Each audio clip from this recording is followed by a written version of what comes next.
Rapaz, parece até mágica, né? Né? É muito legal. Ferramenta. É muita tecnologia. Opa, estamos no ar. Bom dia, galera. Bom dia, meus alunos.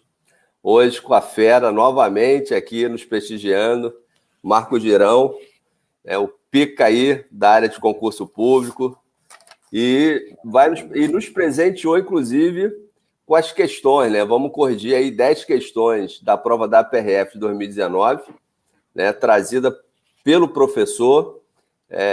Fez uma consideração muito importante. Leandro, vamos trabalhar, inclusive, as mais polêmicas para que o aluno veja o que ele pode enfrentar no seu concurso. Bem, a sequência aqui, eu vou ficar com as questões ímpares, ele vai ficar com as questões pares, e é uma grande degustação, né? Professor, fala aí para o nosso aluno já antecipadamente seu trabalho no concurso público, onde você trabalha. Beleza. Bom dia, turma. Fico muito feliz, né? Fiquei muito feliz de receber esse convite aí do professor Leandro Macedo, que é uma referência para a gente que aprendeu, né? Estudou, aprendeu o trânsito e se aventurou, né, em ensinar essa disciplina tão complexa, mas tão legal, que é a legislação de trânsito, né? Então, assim, para mim é uma alegria muito grande estar com vocês.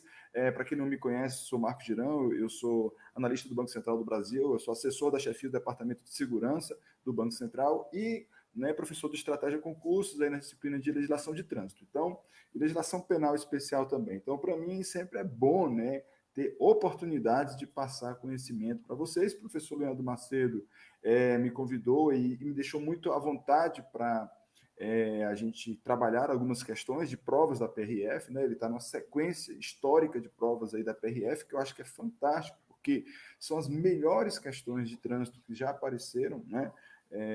Aí em todas as bancas, inclusive no CESP, dentre as questões CESP, as melhores, obviamente, foram PRF. Temos questões aí antológicas, né? E que são muito didáticas. Então, a gente trouxe aqui para vocês uma série de 10 questões da última prova, mas a gente pincelou umas questões que acho que, didaticamente, elas são muito legais para a gente alertar vocês de como é que as coisas, de como a banca erra, de como a banca foi muito literal, né? De como a banca tem abordado o trânsito agora no tempo mais recente, 2015 para cá. Então, acho que está baixo. Estou falando que o áudio está baixo. Deixa eu ver aqui. Tá chegando bem. Escutando bem? Tá chegando bem? Melhorou, inclusive, agora. Você Acho que tenho que tentar colocar aqui de um jeito que não fique arrastando aqui, né? Peraí. Acho que eu vou tentar aqui colocar aqui. Ficou aí? Dá para ouvir? Tá ótimo, tá ótimo. Beleza? Melhorou mais alto. Então eu vou falar um pouquinho mais alto também. Essa foi a ideia, trazer questões aqui que a gente conseguisse trabalhar de uma forma bem legal, assim, um bate-bola, e alertando vocês aí, né, como vocês devem encarar certas provas de trânsito, tá? Essa prova 2019 foi a prova fácil por um lado e difícil por outro, porque exigiu muito conhecimento de resoluções do CONTRAN, né? A parte relacionada ao CTB foi bem previsível, com algumas falhas do próprio elaborador, e as resoluções do CONTRAN exigiu o estudo literal de todas, absolutamente todas. Meu amigo, então vamos começar a nossa peregrinação chamada aí questões de prova. Gostaria já, antes de começar, né, que é uma honra ter você aqui, Girão. Você, para mim, hoje é a maior referência aí no mercado de concurso. Ouvir isso aí é demais, viu? A galera gosta muito, né? E por conta disso, esses convites aí, eventualmente, vai aparecer no seu WhatsApp, né? Porque você hoje carrega a responsabilidade de transformar vidas, né? Porque as pessoas depositam aí na caixinha do Marco Girão esperança, quer trocar a vida, e você hoje é esse cara, né? E obrigado também. E é um cara extremamente caridoso, né? Porque não hesitou em momento algum, a gente convidou, você imediatamente se prontificou, está doando a sua manhã de sábado para gente. Sendo assim, vamos deixar do blá blá blá aqui, né? E vamos partir para dentro das questões. Questão número 1. Vamos lá. Um policial rodoviário federal abordou o condutor de um veículo sem usar o cinto de segurança. Nessa situação, depois de aplicar a multa, o policial poderá reter o veículo somente até a colocação do cinto pelo motorista, se não constatar outra infração. Então, vamos aqui num passo a passo. Olha, a questão trata do tema cinto de segurança. Se você quiser virar doutor em cinto de segurança, você tem que ler lá o artigo 65 CTB, que diz que é obrigatório de cinto de segurança em todas as vias do território nacional. O artigo 167 CTB vai te informar, olha, se não cumprir o que está no artigo 65, você responde por uma infração grave e o veículo fica retido até a colocação do cinto pelo infrator. Né? É muito questionado esse parágrafo único do artigo 167, que ele coloca retenção até a colocação do cinto pelo infrator. Parece que o passageiro poderia ser infrator. Né? Então, você tem que tomar cuidado, porque o CONTRAN, quando regulamenta o tema no Manual Brasileiro, ele fala que o infrator é o condutor. O condutor, ele deve exigir o cinto dos seus passageiros sob pena de ser pontuado quando o veículo é abordado e o passageiro está sem cinto. A pontuação é sempre para o passageiro e a multa sempre para o proprietário. Agora, para você entender o tema na sua plenitude máxima, cinto de segurança, o 291, parágrafo 4º, vai trazer para você a possibilidade de uma infração de cinto de segurança estar presente e o condutor não ser pontuado. Né? Quando você tem um ônibus transitando em rodovia, fazendo transporte passageiro, você tem a infração do cinto e o condutor não é pontuado. Né? O Girão me deu a luz aqui antes de a gente entrar no ar e falou, Leandro, vou te passar aqui o gabarito para você lembrar as questões que foram anuladas. Essa questão ela foi anulada pelo seguinte detalhe. Né? Ele menciona aqui que o agente de trânsito pode aplicar multa, o PRF vai aplicar multa. E você, para se relacionar com a legislação de trânsito, você tem que conhecer 3 expressões: autuar, notificar e multar. Autuar é descrever uma situação proibida num documento chamado auto de infração. É um ato administrativo e enunciativo. Né? Notificar, você vai lá na sua aula de português, os verbos transitivos direto e indireto, notificar, avisar, comunicar, alguém dê alguma coisa. Então, a notificação é um aviso. E você tem a multa. A multa já é um ato administrativo punitivo e está dentro das atribuições da autoridade de trânsito do artigo 256. Por conta da expressão que o agente de trânsito vai aplicar multa, a questão foi anulada, mas se a gente trocasse depois de autuar, em vez de depois de multar, nós salvaríamos a questão. Queria ressaltar um comentário do professor Girão e falou assim, Leandro, a prova foi ótima, eu concordo 100%, faltou um pequeno ajuste do examinador, porque a intenção dele foi fazer uma prova muito parecida com aquela de 2002, trazendo casos concretos para você julgar, e ele falhou na técnica, mas a intenção realmente foi ótima. Então, questão número 1, anulada, e para corrigir a questão, trocaria a multa por autuação. Beleza? Você vê que é uma questão bem simples, ele exigia uma infração lá do 167, se você conhecer a infração, conhecer a artigo 65 e o artigo...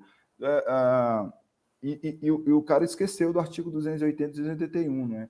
Então, assim, ele se atrapalhou, o elaborador, mas a intenção foi de uma questão simples, mas que acabou dando uma polêmica grande, né?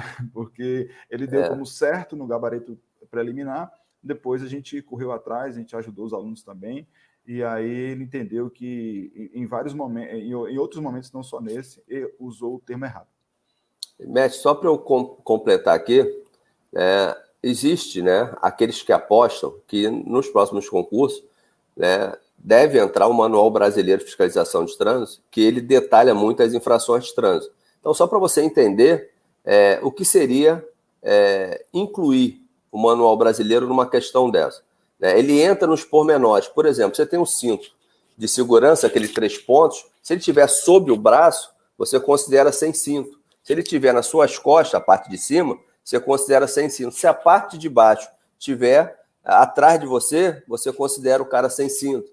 Lembrando que quando você tem uma criança sem cinto, você autua na infração da criança e não na infração do cinto, por ser mais específico. Eu não quero me aprofundar no tema, só quis trazer essa consideração, porque se lá na frente aparecer esse manual no seu edital, você já consegue entender que o buraco vai ser muito mais embaixo, né? E também você está conseguindo enxergar agora que o que você tem que saber para acertar as questões da prova é o Código de Trânsito Brasileiro, né? Não estudar nada mais do que o necessário, não gastar mais energia que o necessário, né? Senão você perde energia naquilo que interessa para você virar um candidato aprovado. Mestre, a bola está no teu pé aí, fica à vontade. Beleza. Então a próxima questão aqui, a questão número 2. O condutor de um veículo foi abordado por policial rodoviário federal depois de ultrapassar outro veículo pelo acostamento. Nessa situação, o policial poderá multar o condutor, mas não poderá reter nem remover seu veículo, né? Bom, aqui de novo a banca trouxe, né, uma expressão esquisita, né, onde ela afirma que o PRF poderá multar. Na verdade, ele não pode multar, né? Quem é competente para multar alguém, complementando o que o professor falou, quem é competente para multar alguém é a autoridade de trânsito, que vai receber o auto de infração, vai verificar a consistência, né, desse auto de infração e em 30 dias vai emitir a notificação de autuação, se for o caso, e aí tem todo um processo, né, administrativo aí para aplicação em definitivo de multa. Nós não temos ainda no nosso ordenamento jurídico um poder de uma aplicação sumária de multa no trânsito brasileiro, onde o próprio agente de trânsito vai lá e multa. O erro aí é o policial poderá multar, o policial não poderá, o policial nunca poderá multar um condutor de trânsito, certo? Seja qual for a infração de trânsito que ele cometeu, o que ele poderá é autuar, aliás, ele deverá autuar o condutor. Agora, para a questão estar certa, de ver assim, o condutor poderá ser multado. Tá certo? Sim. Poderá, porque aí vai ter todo um processo em que ele vai se defender, contraditório, ampla defesa, ele poderá ser multado sim por essa infração. Nem posso afirmar que ele será multado. Tem uma questão aí, eu nem trouxe essa questão também, para a gente não ficar também muito tempo nessa discussão, mas tem uma questão dessa prova que diz que ele será multado. Será multado e a banca não voltou atrás, tá? Assim, até a gente tentou recorrer, mas ela estava certa, assim. Ele será porque pode até ser que não, né? Porque se ele se defender e conseguir provar no caso que ele não, em concreto que não houve a infração de trânsito, talvez ele nem seja multado. Mas ela não voltou atrás. O fato é que a gente tem que ter muito cuidado com essa expressão, essas expressões que o professor falou. A autuação é diferente de notificação e diferente da multa. A multa é o produto final disso tudo, né? E antes da multa existir, há todo um processo a ser respeitado. Então, nessa situação, o policial não poderá multar o condutor, né? Ela, para não mudar o gabarito, né, que também estaria errado, ela anulou a questão. Sim. Então, beleza, mestre. Eu acho que ali no final ele fala sim, e não tem retenção, nem mas remoção. Não pode, nem remoção, né? Essa parte aí estaria correta, porque como Isso. É uma infração de natureza gravíssima, né? Tem uma 5 vezes, né? É uma infração... Sim. Das mais, digamos assim, gravíssimas mesmo, né? Mais duras do código, mais duras, 202, inciso 1, né? Gravíssima, multa 5 vezes, e não tem remoção, não tem retenção, até porque não dá, né? Como é que vai conseguir reter e remover um cara que está em movimento, ultrapassando por acostamento? Se você quiser complementar mais alguma coisa, mas é uma infração gravíssima 5 vezes, não, estaria todo certo se não fosse essa afirmação aí errada de novo. Tá perfeito, mestre. Coloca no ar, por gentileza, 3 aí, que eu sei que está manuseando o material. Agora. Vamos lá.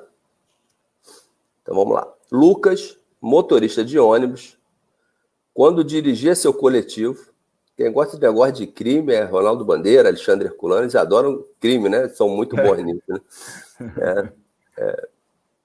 A outra galera do trânsito tem mais aderência, né? A parte administrativa, eu, Ednilson, né? Acho que você também. Uhum. Se bem que você dá aula de parte penal também, né? Eu gosto dessa parte do CTB também. Também gosta, né?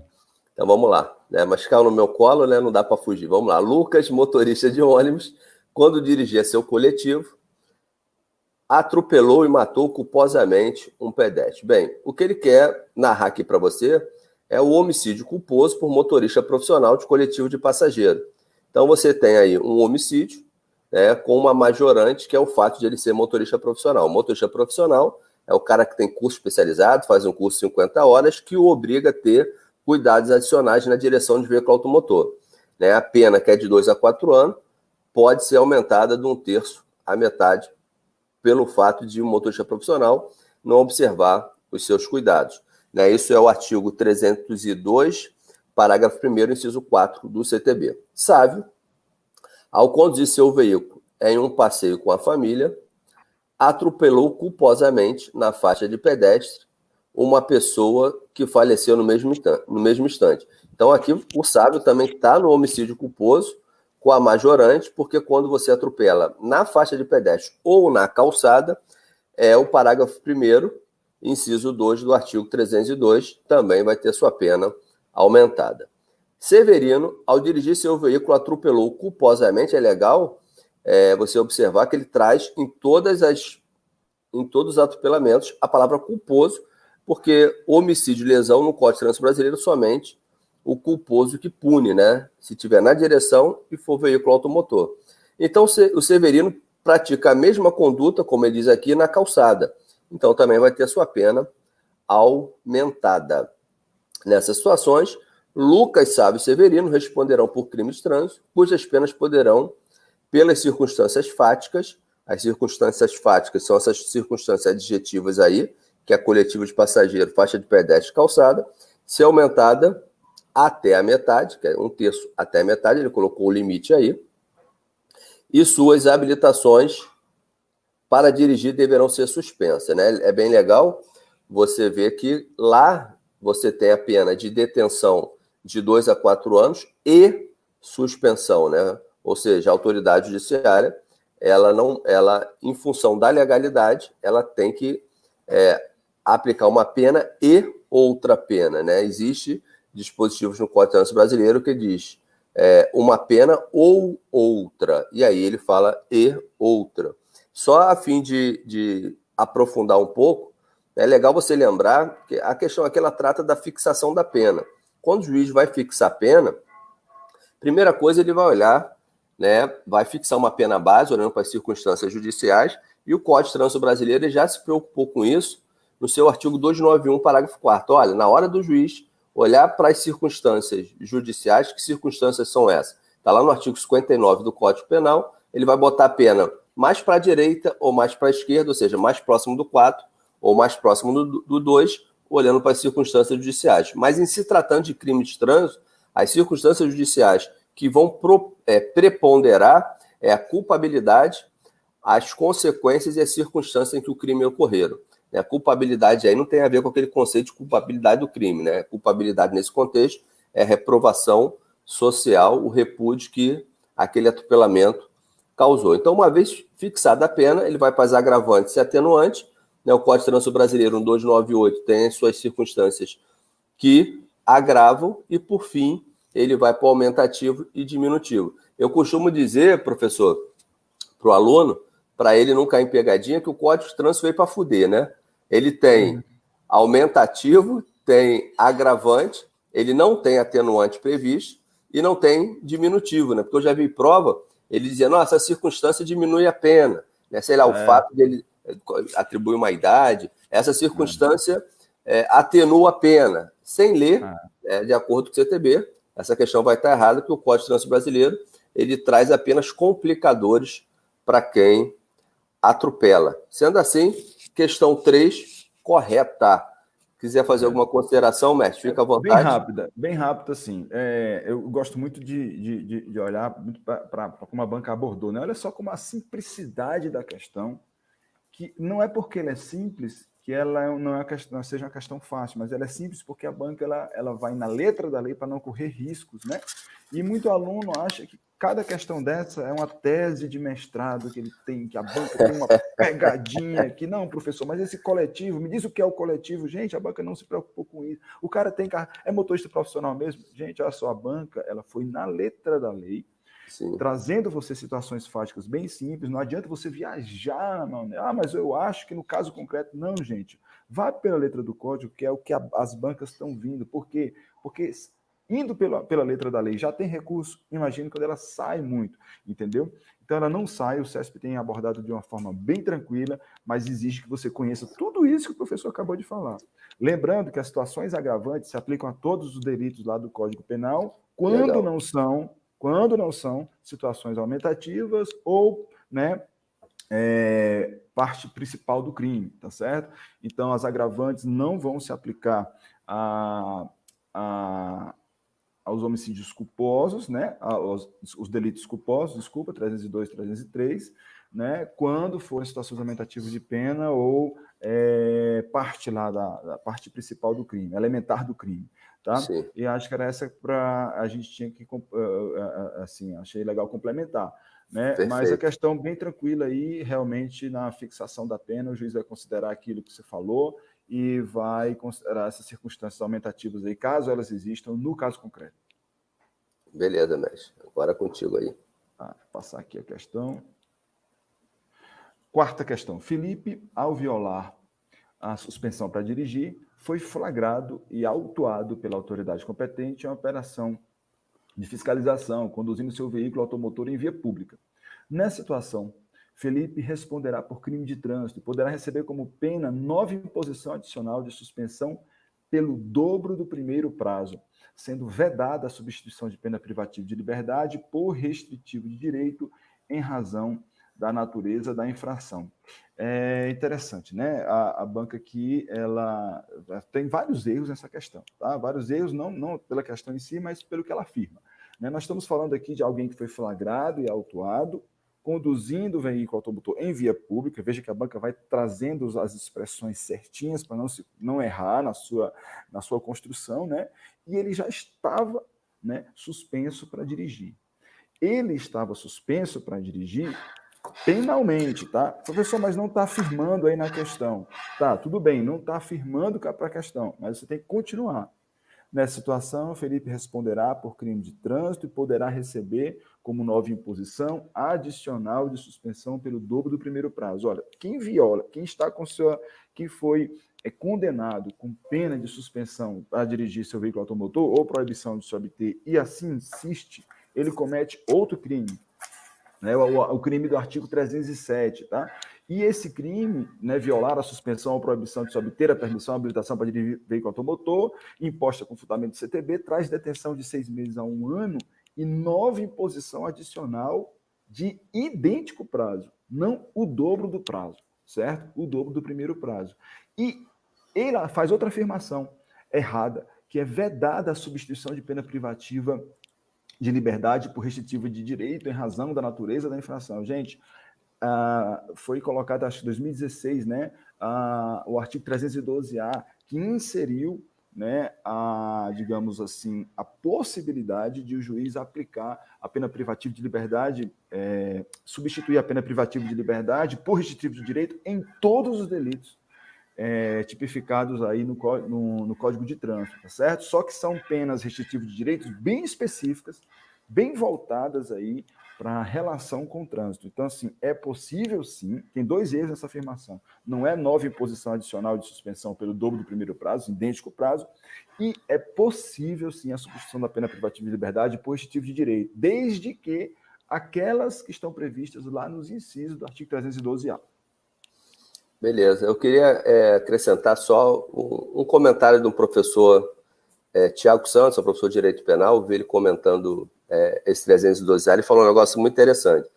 Até surgiu o artigo 312A, você iria lá no Código Penal para ver os casos que você poderia substituir a privativa de liberdade por restritiva de direito, qualquer crime culposo lá, acho que é o 44 que fala sobre isso, eu não estou muito bem certo, qualquer culposo você poderia substituir, E os dolosos com pena até 4 anos, se não tiver violência ou grave ameaça, você poderia substituir por redistriva direita. Ele falou, Leandro, o grande problema que tinha era a redistriva direita que tinha no Código Penal era a retirada temporária do direito de dirigir. E o cara, quando pratica crime de trânsito, ele já existe um efeito redistritivo penal que é a cassação. Então, você aplicava a redistriva de direito pelo juiz que não tinha efeito nenhum, porque ele já estava cassado, já tinha perdido o direito. E para salvar isso, trouxeram o artigo 312-A, né, e pegou esse criminoso, né, esse que praticou o delito, falou, olha, agora você vai se relacionar com a vítima, tanto na atividade de atendimento, resgate ou recuperação da vítima, né, exaltando aqui o mestre Thiago Santos. Exatamente. Thiago Santos deu muito bom essa observação. E esse artigo 312, ele não obriga o juiz a aplicar pena restritiva de direito, mas ele diz o seguinte, se ele aplicar, que sejam essas, né, relacionadas à vítima, né, para que você entenda muito bem a complexidade daquilo que você fez. Sim, tem que ver sangue para ver se para de praticar crime. Né? É verdade. É isso aí, né? Vamos para a próxima. Rapaz, só me dá texto grande, hein? Vamos lá. Hein? O pior que a cesta é bem pequenininha, a cesta. Vamos lá. O Wellington, maior e capaz.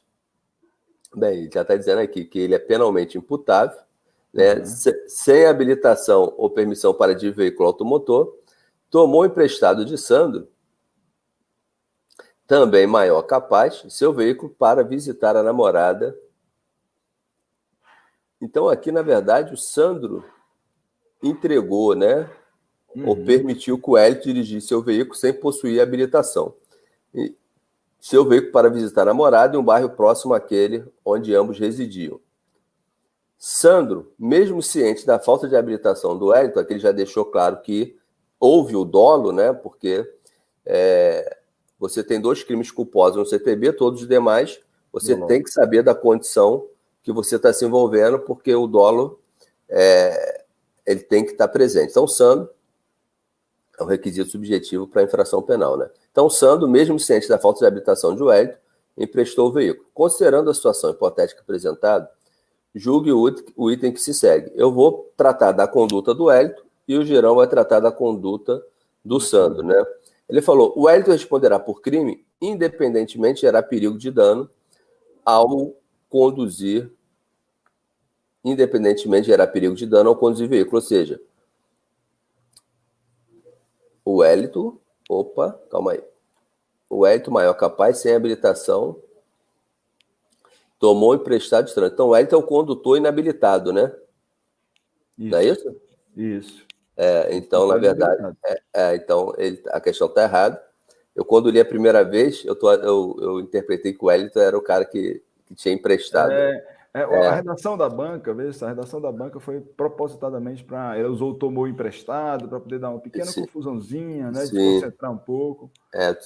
O cara no nervoso ali, ele pode se perder. Daí ele vê que o Wellington é o cara que está dirigindo, né? Exatamente. E aí a remissão é para o artigo 309, que diz, olha, você não possuir habilitação ou ter habilitação e perder o direito, chama-se cassação, ou seja, é o crime que pune quem não tem direito de dirigir. Se esse cara está em via pública gerando perigo de dano, né, quem fala bem sobre isso, naquele livro de leis penais especiais, é o NUT. Ele fala, olha, se o cara não tem o direito, ou tem o direito e perdeu, está dirigindo no trânsito, fazendo besteira, fazendo merda no trânsito, gerando perigo de dano, evidente que ele está falando de crime de via pública, aí você tem o crime do 309. Então, a questão, ele quis que você comparasse o que está no texto com o artigo 309. Bem, não há maior capaz, sem habilitação. Ele traz a pergunta na própria assertiva. O Wellington responderá por crime, independentemente de gerar perigo de dano. Não, ele tem que gerar perigo de dano para que haja o crime. Se não houver o perigo de dano, ele só está na infração do artigo 621, dirigir sem possuir habilitação. Questão 5, errada. Quase que eu não passo na prova que hora, hein, mestre? Questão 5, errada. Vamos lá. Esse crime, nós temos 2 crimes de dano, né? No CTB, que é a lesão e o homicídio, né? E os demais crimes são crimes de perigo. E aí, esse é um crime de perigo concreto, né? É preciso que haja a prova, no caso concreto, de que ele gerou o perigo de dano a conduzir aquele veículo. Se não houver essa prova concreta, no caso concreto, durante a ação penal, ele não responderá pelo 309, talvez pela infração. Aliás, muito provavelmente só pela infração, não é pelo administrativo. Mestre, acabou de trazer o conceito do NUT. O NUT fala exatamente isso. Ele fala assim, olha, conceito de crime de trânsito. Crime de trânsito é aquele que, se for praticado culposamente, tem dano. E, se for praticado dolosamente, é crime de perigo. Olha aí, uma dica massa. Isso é uma dica boa. Bem legal. Vamos lá, mestre. Vamos lá. Deixa eu aqui no computador. Aí, sim. Olha aí, ficou um textinho para mim, né? Sandro responderá por crime de trânsito somente se a condução de Wellington causar perigo de dano. Olha só, né? O que a banca está dizendo, né? Eu emprestei para o Wellington foi lá e gerou perigo de dano ou não, eu só vou responder por crime de trânsito, por ter emprestado, se ele causar perigo de dano. Nada a ver, tá certo? Nada a ver, porque aqui nós vamos para o artigo 310. O artigo 310 do CTB é permitir, confiar ou entregar a direção de veículo automotor a pessoa não habilitada, com habilitação cassada, ou com o direito de dirigir suspenso, né, ou ainda por embriaguez, ou que não esteja sem condições de dirigir com segurança. Isso é um crime também, um crime de menor potencial ofensivo, detenção de 6 meses a 1 ano, ou multa. Esse aí pode haver a possibilidade aí de ser só a multa, tá bom? Mas é um crime que independe da conduta de quem pegou o carro. Se ele pegou o carro e atropelou alguém ou matou alguém, aí pode ser que você responda por outro crime aí também, né? Ou como partícipe, né? Ou aí tem que ver a circunstância fática. Mas não é o caso aqui. Esse crime, o 310, ele não tem a condicionante de que precisa acontecer algo pior. Para você que entregou o carro a alguém não habilitado, ser nele enquadrado. Você vai ser enquadrado mesmo, independente da conduta. Tá? Beleza. Só acrescentando, inclusive está simulado, né? Existe a súmula, acho que é 575 do STJ. 575, que fala exatamente o que o mestre trouxe aí para gente. É um crime de perigo abstrato. Crime de perigo abstrato. Coloca a próxima aí, mestre, por favor. Beleza. 7. Olha o textão. Você pediu as ímpares.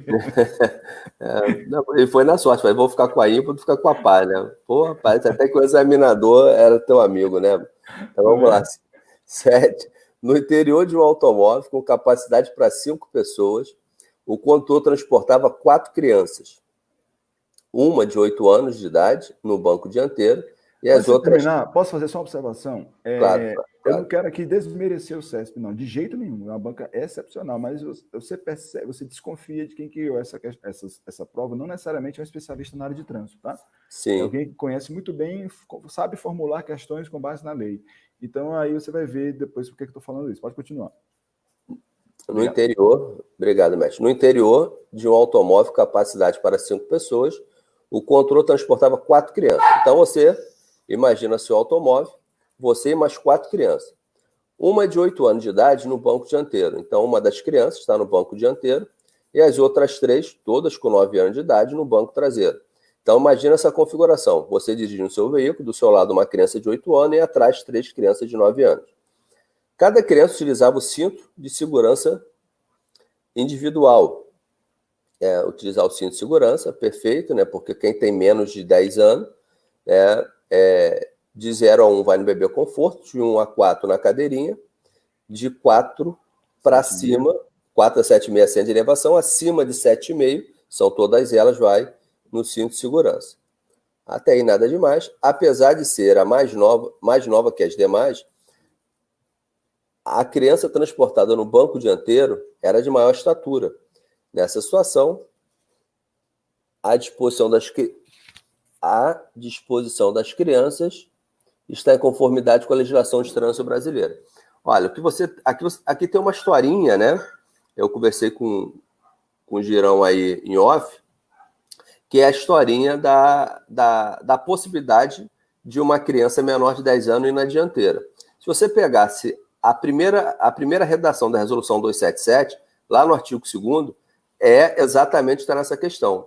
Só que esse artigo 2º, ele foi alterado pela deliberação 100 e que virou parte da resolução, foi referendado pelo CONTRAN.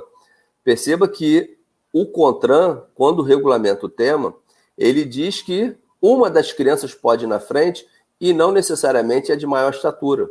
Por conta, o examinador entendendo, né, que ele criou uma questão ótima, mas desatualizada, a questão foi anulada. Então, para você poder acertar essa questão, qualquer uma das crianças, pela redação atual, ela poderia ir na frente, e por mais louco que lhe pareça, independentemente da idade. Só a fim de ilustrar para você, quando que uma criança menor de 10 anos pode ir na dianteira? Primeiro caso, né? Banco traseiro lotado de criança, pode ir uma na frente. Segundo caso, quando o veículo só tem banco na dianteira, você pode colocar uma criança ali. E o terceiro caso é aquele veículo fabricado antes de 98, que o cinto na traseira é sempre 2 pontos. Como a cadeirinha e o bebê conforto precisa de 3 pontos para se fixar, aí você poderia colocar a criança na dianteira, né? E o parágrafo único diz, olha,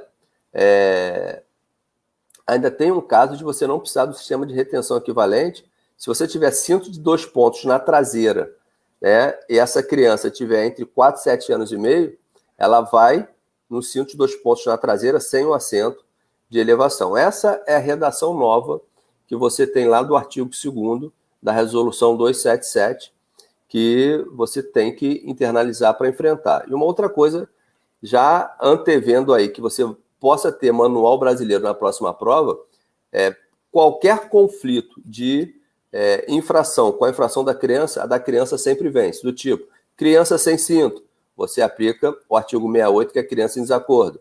Lotação excedente, aquela pessoa que está excedendo é uma criança. Você autua em criança em desacordo também. Beleza? Então a questão foi anulada e o erro da questão foi estabelecer que iria na frente o de maior estatura. Tranquilo? Alguma consideração, mestre? Mestre, um dia eu chego lá, viu? Na sua estatura aí do comentário tão preciso, viu? Que bom. Olha só, eu só quero complementar uma coisa. Quando a banca cobrou resoluções do CONTRAN, você tem que estudar as resoluções e todas as suas atualizações. Você não pode correr o risco. Mas foi uma deliberação. A deliberação também está atualizada. Se for lá na página de resoluções do CONTRAN, está lá, atualizada pela deliberação CONTRAN. Então, você precisa conhecer também as deliberações. Você não precisa ir mais longe do que isso, a não ser que o Manual Brasileiro de Trânsito seja cobrado. Sim. Né?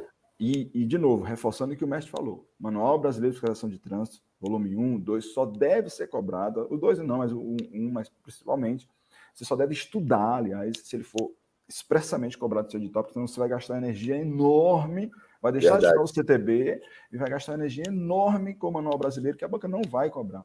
Então, se não está no edital, né, obviamente. Então, era só isso, para complementar isso, né? As resoluções precisam ser estudadas junto às suas atualizações. Foram 44 no último edital, mas se você juntar todas as atualizações, chega a mais de 100. Né? Se você for juntando os pedacinhos das normas. Então, é um concurso que exige mesmo uma dedicação violenta à legislação de trânsito. Não é brincadeira, né? Contigo agora, mestre. Agora vem um texto grande. Me deu até um alívio agora. Vamos lá, então. Em uma operação de fiscalização, na abordagem de um veículo automotor, o policial rodoviário federal, ao notar que o condutor do veículo apresentava vermelhidão nos olhos, odor de álcool no hálito, desordem nas vestes e fala alterada, solicitou que o motorista submetesse ao competente teste, mas o etilômetro apresentou súbita pane, tornando-se inservível para o teste. Nessa situação, diante da impossibilidade de confirmar a alteração da capacidade psicomotora do condutor, o policial ficou impedido de lavrar o auto de infração pela conduta de direção sob influência de álcool prevista no CTB. De novo, nós temos a banca respeitando bem certinho, né, uma norma, a resolução 432/2013, que ela traz, né, em seu artigo 5º, ela vai trazer lá várias possibilidades de você detectar a capacidade psicomotora alterada. E é interessante, o professor Ordeli Saavedra Gomes, que é um guru também de trânsito, ele coloca, né, que esse crime de embriaguez ao volante tem um nome, assim, hoje tem um nome um pouco errado, né, doutrinariamente. Na verdade, é o crime de alteração da capacidade psicomotora do condutor por influência de álcool ou de substância psicoativa. Na verdade, ele entende que a melhor forma, eu acho legal, sim, esse entendimento, esse crime não é de embriaguez ao volante, é de alteração da capacidade, porque o que o agente de trânsito que tem competência para avaliar é se há uma alteração da capacidade psicomotora do condutor por influência de álcool ou de substância psicoativa. É isso que, na verdade, que você, na fiscalização, vai verificar. E aí, a resolução 432 de 2013, ela dá os meios para isso, né? O exame de sangue, o exame em entidades especializadas para detectar substâncias psicoativas. Nós temos também o teste de etilômetro, mas a grande novidade e coisa legal, né, foi dar a capacidade do agente de trânsito em avaliar os sinais de alteração de capacidade psicomotora. E a resolução 432, isso eu friso muito nas aulas, é o seguinte, ela usa o plural, são sinais, não é um sinal, porque um sinal não te dá, como agente de trânsito, policial rodoviário, ou seja, qual for o agente de trânsito, não te dá, ainda que você tenha competência, se você não tem outra forma de testar, se só tem a vermelhidão nos olhos, pode ser conjuntivite, né? E como é que você vai incriminar ou autuar? Agora, se você, com um sinal, pede que ele faça o teste e ele se recusa, você não vai poder enquadrar nem como crime, muito provavelmente, se é só um sinal que você vai conseguir registrar, nem como a infração do 165, mas você enquadra no 165A, pela recusa que traz as mesmas consequências, né, de quem foi flagrado visivelmente com mais de um sinal. Agora, tendo mais de um sinal, ainda que ele não faça nenhum teste, você já pode autuar e, a depender da situação, né, incriminá-lo, assim. Prender em flagrante. Incriminar não, né? Prender em flagrante ou levar para a delegacia, enfim. Então, o que ele está dizendo aqui na questão? Está dizendo assim, olha, o policial rodoviário federal, ao notar que o condutor do veículo apresentava vermelhidão nos olhos, a banca fez questão de colocar mais de um sinal, né? Odor de álcool no hálito e desordem nas vestes, nós já temos 3 sinais. Você já pode autuar pela infração do 165, me corrija, viu, mestre, se eu estiver errado, e também pode levá-lo para a delegacia, né? Porque você tem condições já de afirmar, né, que esta pessoa está com a capacidade psicomotora alterada, muito provavelmente por álcool, o odor de álcool, né, já vai dar isso aí lá no auto de infração, e a própria resolução 432 traz um anexo lá onde você tem todos os dados que você deve preencher. E aí, tá, ele tem mais de um sinal de alteração da capacidade psicomotora, mas ele usou o etilômetro. Por quê? Porque a própria resolução 432 diz que o etilômetro, né, preferencialmente, é o principal meio para se detectar. É o meio mais seguro para o próprio agente de trânsito detectar a presença de álcool ou de substância psicoativa. Ele tentou o etilômetro, que é o meio prioritário. Não conseguiu porque falhou, aí ele não pode autuar? Pode sim, só para essas 3 sinais aí. Ele já pode sim lavrar o auto de infração pela conduta de direção sob influência do álcool. Essa questão está errada, né, dizendo aí que ele não pode porque o etilômetro quebrou. Beleza, mestre. Brilhante comentário, né? Eu queria só trazer uma visão assim, um pouco mais prática, que o aluno sim, por favor. Ele fica naquela imagem do que seria esse teste, né? Há especialistas, né, como a doutora Roxane, que chamam esse teste de teste passivo, Roxane Ponzi, né?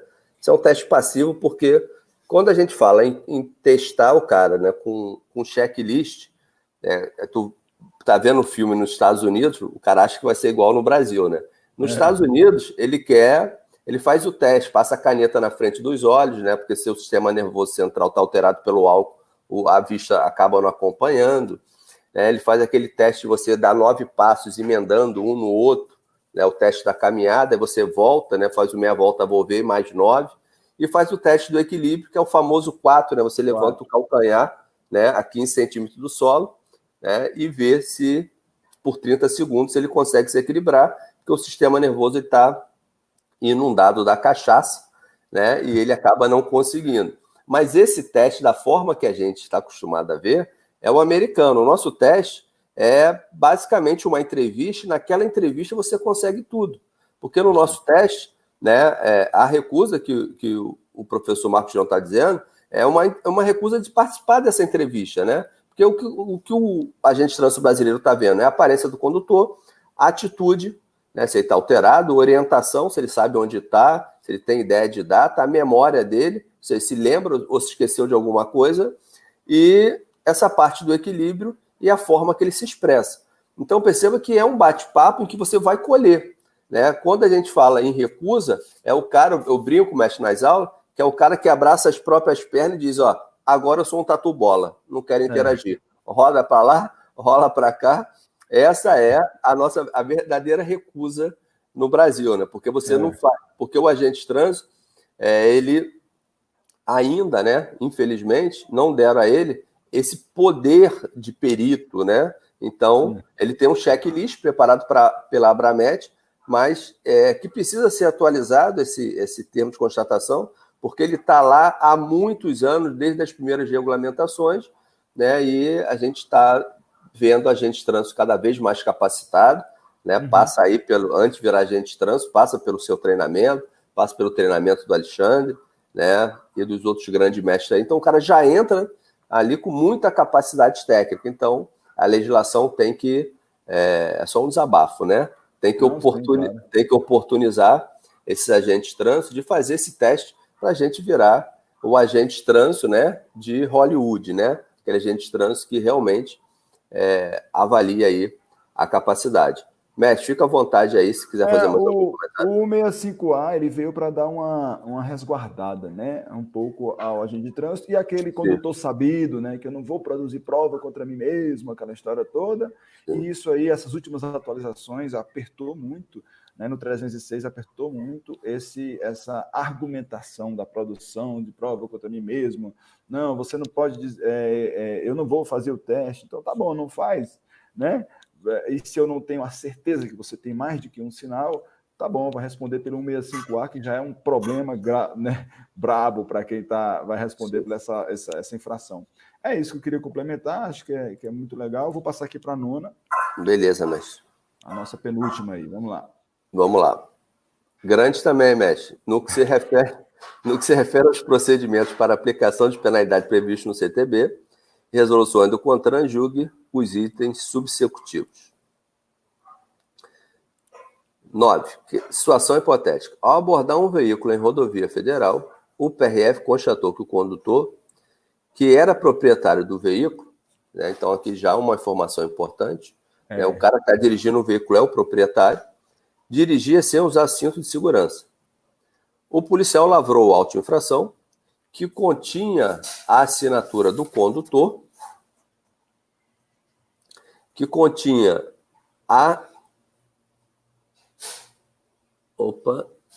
lavrou o auto de infração, continha a assinatura do condutor e especificava prazo para apresentação da defesa da autuação. Assertiva.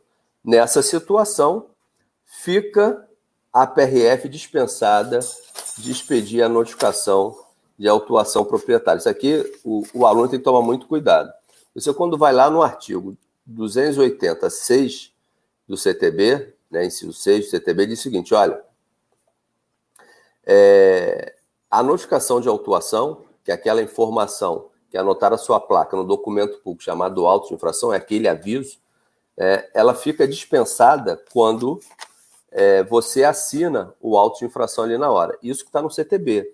Então, você tem que tomar cuidado, porque essa questão aqui ela foi montada com fundamento na resolução 619.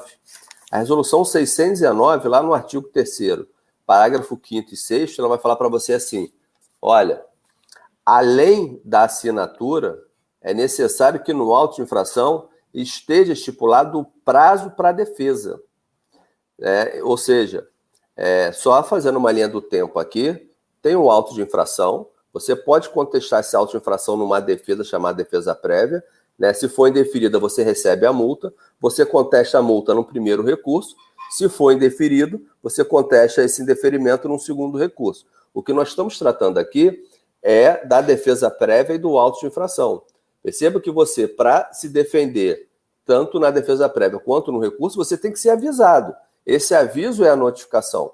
Então, a notificação de autuação, que é o aviso que você foi autuado, né? Que descrever o seu veículo e a sua conduta num documento chamado auto de infração, né? Uma vez avisado, você entra com a sua defesa prévia. Perceba que o órgão tem 30 dias para mandar uma notificação para sua casa, caso você não se enquadre na narrativa do texto. O texto disse, olha, mas ele está ciente, porque ele assinou ali, e ali tinha já o prazo para ele se defender. Então, perceba que o órgão fica desobrigado de botar essa cartinha no correio para ir para sua casa. Ali, o próprio auto de infração, ele vai acumular dupla função, né? De auto de infração, que vai ser a peça inicial do processo administrativo, e automaticamente já vira notificação de autuação. Daquele prazo ali, você vai ter 15 dias para entrar com a sua defesa prévia, apresentar réu ao infrator, e se for média e leve, solicitar uma conversão em advertência por escrito. Bem, eu acho que eu falei assim, o mais importante para você enfrentar a questão, né, a questão está correta, está de acordo com o artigo 3º, parágrafo 5º e 6º lá da resolução 619. Então é legal você saber que tem que ter esse prazo para a defesa prévia no auto de infração, para que ele substitua a notificação de autuação. E um outro requisito fundamental aqui é que o condutor tem que ser o proprietário, né? Esse é fundamental, porque o condutor leva ponto, o proprietário leva multa. São os dois interessados no processo que tomam ciência de forma concomitante. Se forem pessoas diferentes, não tem como, né? A notificação tem que chegar em tese para um e para outro, para que ambos possam se defender. Beleza? Em tese, porque na prática só vai para o proprietário. Tranquilo? Beleza, acho que é isso aí, né? Ou tem também a possibilidade do principal condutor hoje, né? Na 257, legal. parágrafo 7º, né? Que Perfeito. Hoje é possível você determinar lá junto ao órgão executivo de trânsito, indicar um principal condutor, que ele também não é obrigado a aceitar, e ele também poderá responder no caso da não identificação de condutor. Mas acho que a parte principal aí dessa questão, e a banca teve o cuidado, foi essa última observação, proprietário do veículo. Porque se ele não for o proprietário do veículo, aí tem que haver, ainda que ele assine, tem que haver expedição da notificação de autuação, porque o proprietário não sabe o que aconteceu, em tese, não é? Pode não saber o que aconteceu, ele precisa ser notificado de que alguém com o seu veículo cometeu determinada infração de trânsito. Beleza, mestre. Agora está no teu pé aí, questão 10. Tá bom, vamos lá. À luz das disposições do CTB e das resoluções do CONTRAN, só um pouquinho. À luz das disposições do CTB e das resoluções do CONTRAN acerca das regras de circulação de motocicletas, motonetas, ciclomotores, triciclos e quadriciclos motorizados, julgue o item seguinte. É permitido que o motociclista levante a viseira do capacete enquanto o veículo estiver parado, aguardando a travessia de pedestres diante de semáforo. Muito legal essa questão, porque assim, a banca ela explorou bem as resoluções do CONTRAN, tá? Ela não usou todas aquelas não, mas assim, ela teve umas queridinhas aí, principalmente aquelas de veículo lá transportando aquelas grandes cargas, né? Foram 3 ou 4 questões só daquela resolução, mas essa também chamou a atenção, a 453 de 2013, né, que trata aí da questão do uso do capacete. E essa é uma dúvida de muita gente, né, que a banca foi bem cirúrgica, não sei se foi proposital ou não, mas muita gente tem essa dúvida, né, porque o CTB não fala nada a respeito, né, ele tem as infrações de trânsito, mas não é muito claro, assim, bom, eu posso, enquanto eu estou aqui parado diante de um semáforo, levantar minha viseira, porque pela letra do CTB, muito provavelmente, se eu for muito literal, eu vou tender a dizer que não. Mas a resolução 453 de 2013, lá no seu artigo 3º, parágrafo 3º, diz que quando o veículo estiver em circulação, a viseira ou óculos de proteção deverão ser posicionados de forma a proteção total dos olhos e tal, isso você já sabe. Mas lá no seu inciso 1, né, parágrafo 3º, inciso 1 do artigo 3º da resolução 453, diz que quando o veículo estiver imobilizado na via, independentemente do motivo, a viseira poderá ser totalmente levantada, devendo ser imediatamente restabelecida a posição frontal quando o veículo for colocado novamente em movimento, né? E aí a questão diz que é permitido que o motociclista levante a viseira enquanto o veículo conduzir estiver parado, tudo certinho, né? Aguardando a travessia de pedestres diante do semáforo. Aí foi mesmo, na literalidade, é como eu disse, não sei se com intenção ou não, mas essa é uma dúvida de muitos estudantes do trânsito. Né? Eu posso ou não posso levantar a viseira? E a resolução diz que pode, desde que você esteja parado. Aí o motivo não interessa. Sim. Só acrescentando, mestre, se você tiver em movimento com a viseira levantada, hoje, na mesma resolução, diz que a infração é de natureza leve.